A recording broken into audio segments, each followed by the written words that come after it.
Hello, in this video I'm gonna walk you through the financial model Excel template. I will show you the main inputs, the core outputs, reports and charts. So let's get started.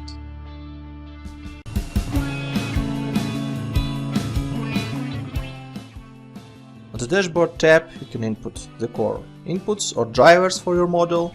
You can see also the core charts and core financials based on these assumptions. So let's start from launch date. This means that this is a date when your business will launch. Let's pretend it will be April. You have also ramp-up months. During this period your business will grow. If I will input, for example, 4 months, this means that for the first month it will be 25%, for the second month it will be 50%, then 75%, and starting from month number 4 and going forward it will be 100% of your total capacity. Under core inputs, you can input daily traffic by weekdays. So for example, starting from Monday to Friday you'll have 200 leads, and on Saturday and Sunday, for example, 500 leads. And you can input it for the first year, which is 2020, and going forward you can set up some growth for this traffic. For example, in 21 it will be 15%, then 10%, then 5%, and 3%. Below you may see the calculation of traffic year-on-year multiple based on these growth rates, and you may see the calculation of total leads based on these daily traffic assumptions and growth rates, and this is broken down by months in the outputs tab, based on the count of Mondays, Tuesdays, Wednesdays, etc. for each month, and based on the assumptions which you may see on the dashboard. Next, you can input customer and purchases assumptions, which is conversion rate from leads to new customers by years. Let's pretend for the first year it will be 4%, 5, 6, 7, 8%. Also, if your customer tends to do repeated sales, you may input percentage of customer that will do repeated sales. It can be also inputted by years, for example 2, 2.5, 3, 3.5, and 4%.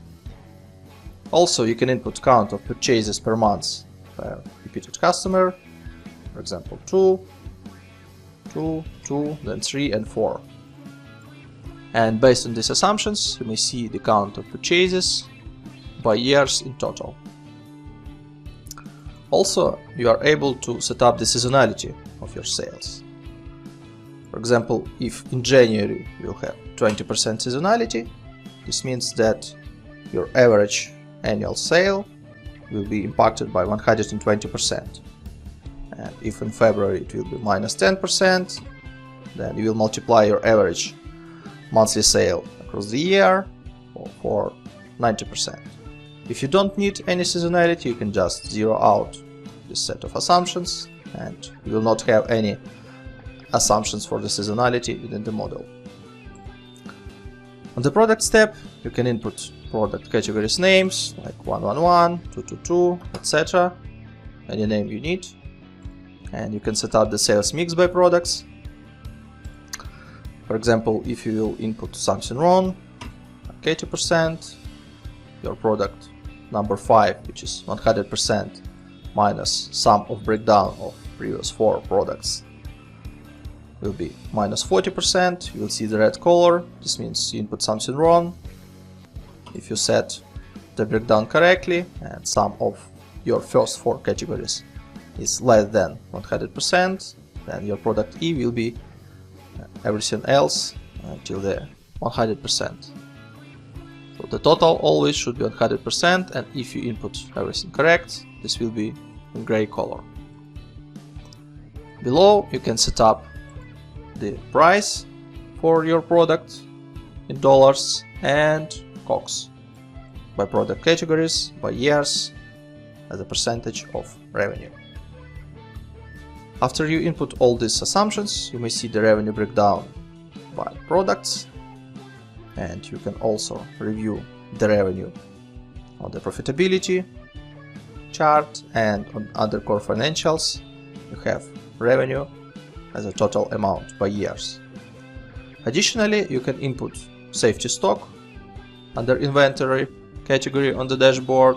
Let's pretend it will be 25%, and based on this assumption you will have the calculation of inventory under your balance sheet.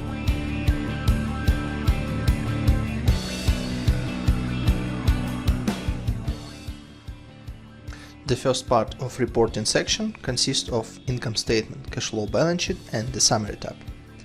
Let's start from income statement. So on the income statement you may find total revenue broken down by products, COGS broken down by products, gross margin, variable expenses, salaries and wages, fixed expenses, EBITDA, depreciation and amortization, EBIT, interest expense, net profit before tax, tax expense, and as a summary, net profit after tax. On the cash flow statement you will find cash flow from operating expenses, cash flow from investing expenses, and cash flow from financing expenses, broken down by its subcategories.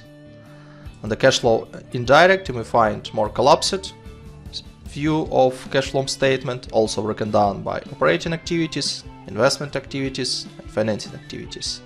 And as a total you may see the net increase in cash or cash movement. On the balance sheet you may find current assets, non-current assets, current liabilities, long-term or non-current liabilities, and your equity.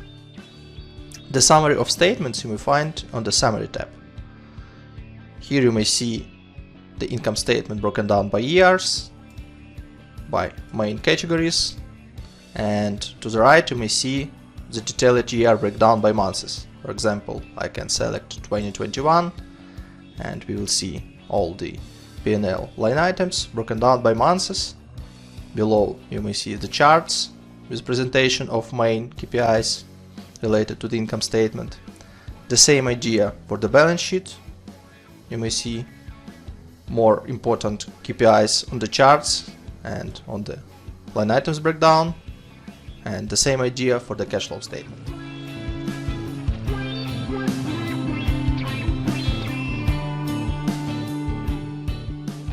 On the top of Financial Charts tab you may see the revenue breakdown broken down by products, and this information is presented for the 2 years by months and for the 5 years by months. Below you may see the chart for the cash balance, operating cash flow broken down by cash inflow and cash outflow, breakdown of EBITDA, which is revenue, COGS, OPEX, and the resulting EBITDA you may see as yellow line, and also EBIT, also broken down by months for 2 years and for the 5 years. On the operational charts you may see the sales mix, which is count of sold units by products, and productivity charts, which is average revenue per day and average OPEX per day, broken down by 2 years and 5 years by months. Also here you may see the workforce productivity, which is revenue per employee and OPEX per employee.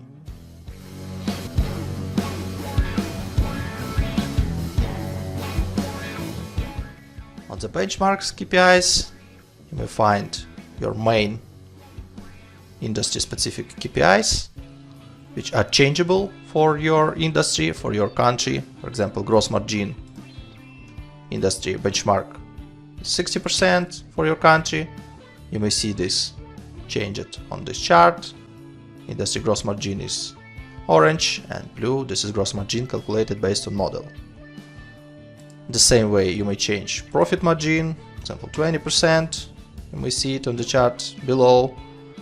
For the 2 first years you may find that your profit margin is less than industry benchmark, and starting from year 2022 you have bigger amounts than industry benchmark. Also you have wages as a percentage of revenue, average weekly revenue, and average weekly net profit benchmarks.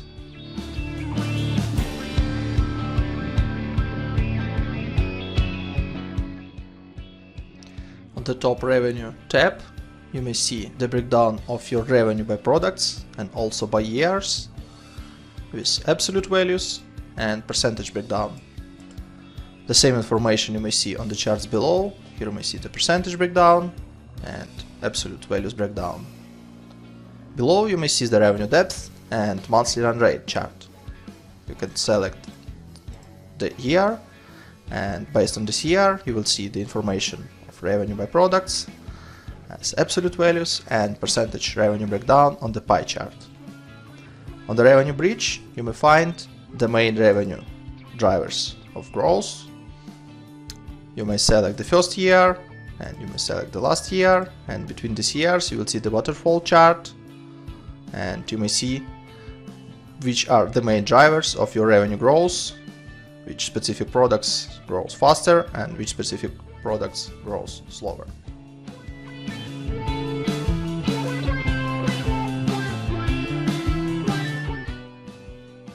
On the top expenses tab, you may find the breakdown of top 4 expenses categories, and all other expenses collapsed into other category. You may see the breakdown of absolute values broken down by years with a total below, and also to the right you may see the percentage breakdown of these expenses. The same information you may see on the charts below, which you may find the percentage breakdown and the absolute values breakdown. On the couple of charts below you may find expenses depth and monthly run rate for selected year. You are able to change this year, and you may see the absolute values and percentage breakdown on the pie chart. On the expenses bridge you may find the main drivers of expenses growth between these 2 years.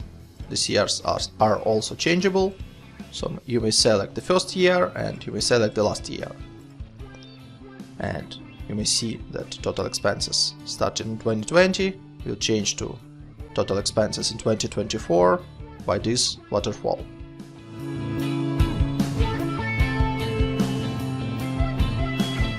On the break-even tab you may find the calculation of revenue break-even level and break-even chart.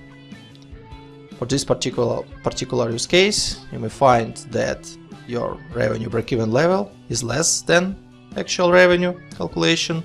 This means that company is profitable.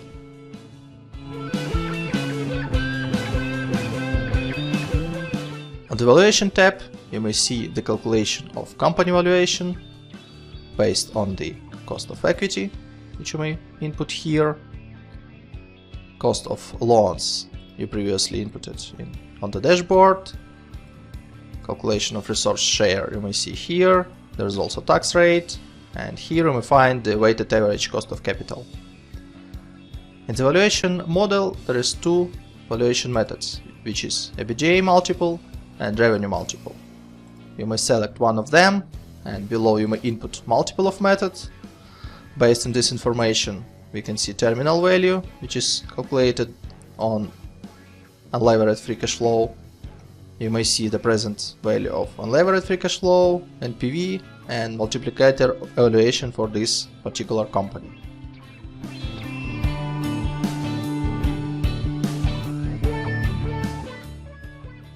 The color coding in the model is very simple. You may change any yellow cell in any yellow sheet within the model. This means that this yellow cell has some input, assumption or driver which impacts the calculation within the model.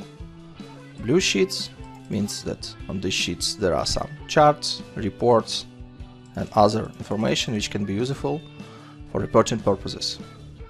On the tabs without color you have some extra calculations related to revenue, to debts, equity, inventory and everything which is needed for the reporting. Additionally, you have Contents tab, which allow you to navigate across the model very simple. So you may click on any report and you can go back. It is broken down by reports, assumptions, statements and setup.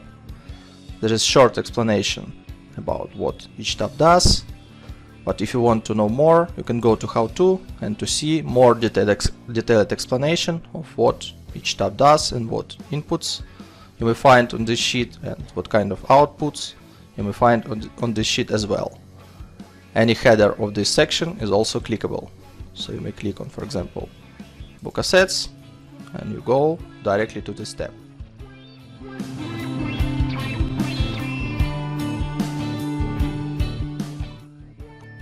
On the wages tab, you can input your headcount by categories, with hire and fire date, with annual salary, with ability to input different number of employees by years, with annual salary rise percentage, with monthly bonus and tax rate. Let me give you a couple of examples. Let it be CFO, which you are going to hire in March 20.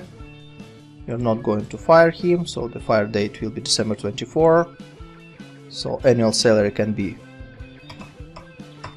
$50,000, and this will be one CFO over the time. So you may see one CFO, which is one headcount, starting from March till the end of the model, which is December 24. Also, you can input 5% of salary growth rate. You may see the amounts by years connected to this annual salary and impacted by annual salary rise. Let's set up 10% monthly bonus and 5% of tax rate. So you may see below the calculation of salary broken down by months, monthly bonus, which is 10%, and 5% of monthly taxes related to the payroll. Another option would be admin headcount, which will start in April, which will grow till the end of the model with annual salary of $30,000. Let it be in year number 1, 2, then 4, 6, 8, and 10 headcounts.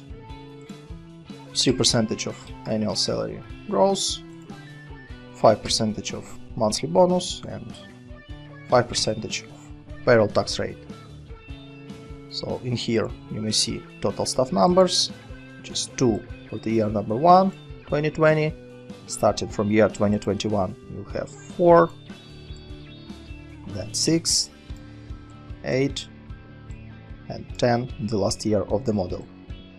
Again, calculation of salaries for these two, in this case 4 headcounts, calculation of bonuses, and calculation of monthly based taxes. You may see an income statement, total salaries and wages, and here you may see the total amount of bonuses, payroll taxes, and wages for these headcounts.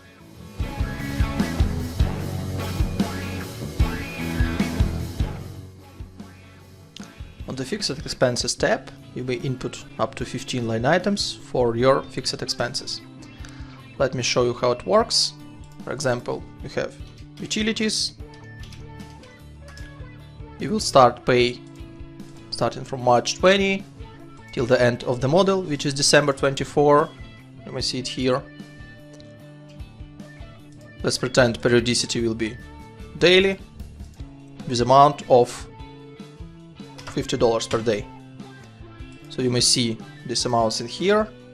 It is calculated based on count of days within this month. So obviously in March 20 you have 31 days. That's why you will have 1550. In April you have 30 days. This means this will be $1500. Also, you have ability to input some growth rate year over year. Once you input this growth rate, you will see that your utilities will grow over year. Let me give you a couple of other expenses types. For example, advertising. Let it start in March and finish in August 24. This will be on weekly basis with amount of $100 without any growth. So starting from March till August 24, you have $400 per month, which is 4 weekly payments each month. And that's it. Another option is bi-weekly. For example, $500. You can start from July, for example, and you will have 2 payments, which is 2 bi-weekly payments within the month, $500 multiplied by 2, you have $1,000 per month. Again, you can input some growth rate, and you will see that your advertising expenses will grow year over year till the August 24, which is the last date of this expense type. Another option, office setup, which can be one-time payment, which will happen in February 20 with amount of $5,000.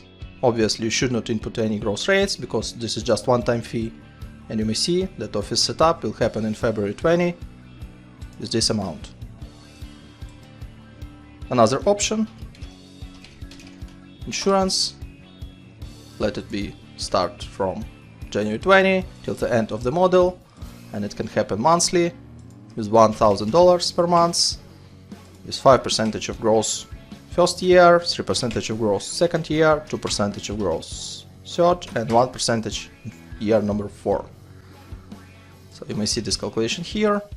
Starting from January 21, it will grow for 5%, which is $50, and starting from January 22, it will grow for 3%, which is additionally $32. Another option, quarterly. You may see that insurance will be paid $1,000 each quarter. You can start it, for example, from February, and this will be shifted to 1 month forward. Another option, semi-annually. In this case, you will have insurance payments once per half a year, again with a percentage of growth. And the last option is annual payments or yearly payments. You'll pay one time per 12 months, starting from February till December 24. For each expense type, you can use growth rate, and the calculation you may see in here.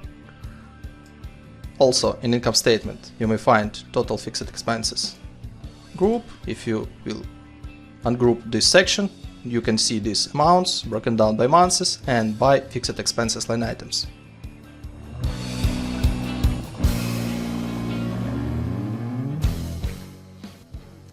On the variable expenses tab, you can input your variable expenses as a percentage of total revenue. Let me show you how it works. For example, bank fees. And your bank fees is 2.5% of your revenue. So in the same way as your revenue grows over time, you may see that bank fees will grow as a percentage of this total revenue. The same way you can input other variable expenses, like for example 5%, direct labor, like 15% of total revenue, and below you may see the calculation of these variable expenses by months. So these expenses will be connected to the income statement tab, section variable expenses, and you may see these line items by months and broken down by expenses types.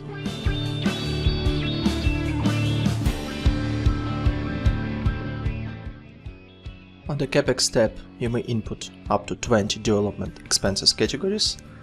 Let me give you a couple of examples.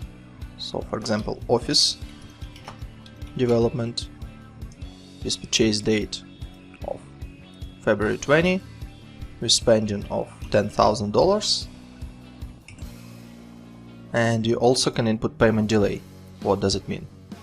Let me set up 2 months, for example. It means that this amount will be accrued in February because of purchase date is February, but paid development expenses will be in April 20 for this office development.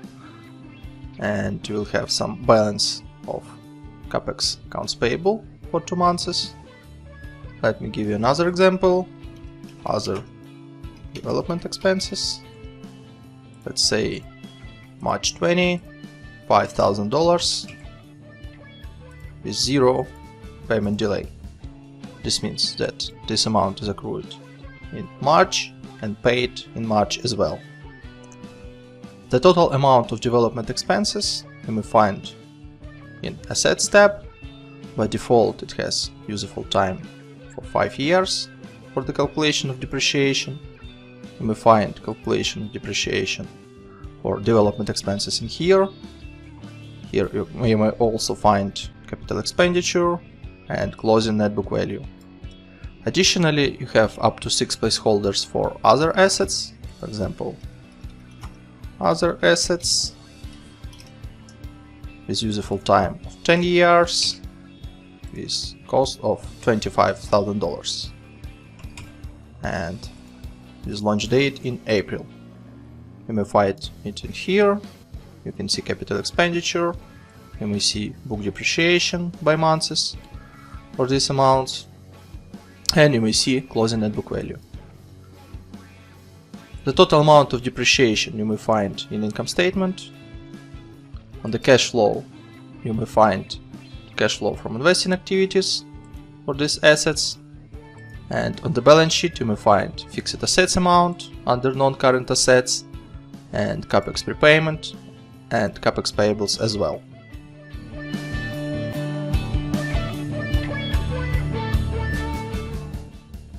For the capitalization table, you can input different founders and investors' contributions, broken down by different dates of funding, with different cost of share for each series, and you can see the dilution of shares after each round, and pre-money total equity and post-money total equity. Let's pretend that we have two founders, founder 1, founder 2. So total amount of shares for founder 1 can be 10,000, for founder number 2 20,000. Let's imagine that cost of share will be $2 and the date of founding is February. This means that investment for founder 1 is $20,000, for founder 2 is $40,000. In total they invest $60,000, which you may see here. The dilution is 33 to 67% of shares. So let's pretend that for Series A we have one investor and the date of issuance is May. Cost per share is $5 per share and number of shares is 1,000. So total amount of investment will be $5,000. You may see that before the Series A total equity was $60,000, after is $65,000, and investor 1 will have 3.23% of shares, and the shares of founder 1 and founder 2 also diluted, 32.26 and 46.52%. You can also input some amounts for Series B and Series C. The same way you can set up the date, cost of share, and up to 5 investors is up to 5 placeholders for number of shares. The amounts of funding you may see in the cash flow, in the ordinary equity risings, and you may see the balance sheet, which shows you the total equity by months.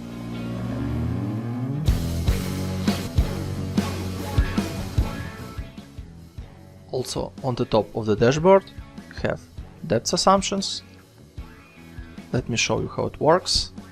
So for each debt you are able to select the debt type. There are two debt types in the model, which is annuity and usual. Annuity means that each monthly payment, which consists your debt repayment plus interest expenses, will be equal each month.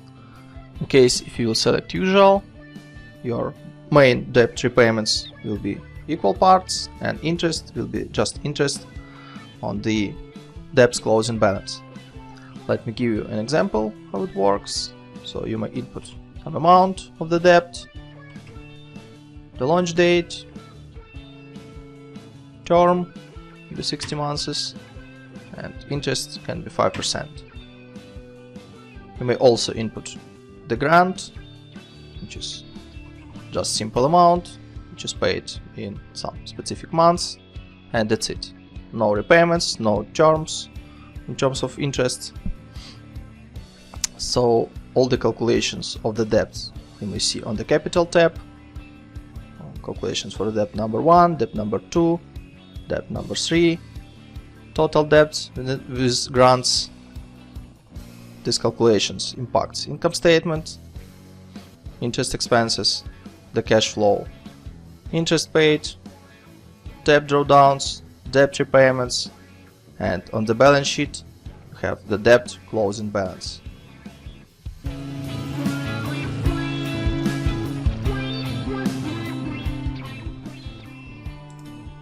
On the top of the dashboard you have currency, denomination and taxes setup.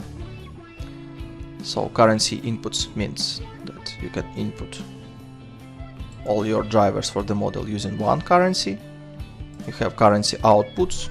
It can be the same as currency inputs and it can be different from currency inputs. So let me give an example. When you input in United States dollars, you have euro as an output, and for this case you can set up currency exchange rate. This is 1.2 for example. In this case you will have in the model all your inputs in United States dollars, all your outputs in euros, and there will be conversion rate between currency inputs and currency outputs. Additionally, you have denomination, which means that you can denominate all your outputs on the reports. In this example, you have denomination is 1000, means that your outputs is denominated by 1000. You can select millions. You may see that now it is in $1 million. You can set also billions or without any denomination. Additionally, you have corporate tax setup. You can change this number and this will impact tax expenses in your income statement. I hope you enjoyed my video. Thanks for reviewing this. You can find more on my website finmodelslab.com, and we'll see you later in the next videos.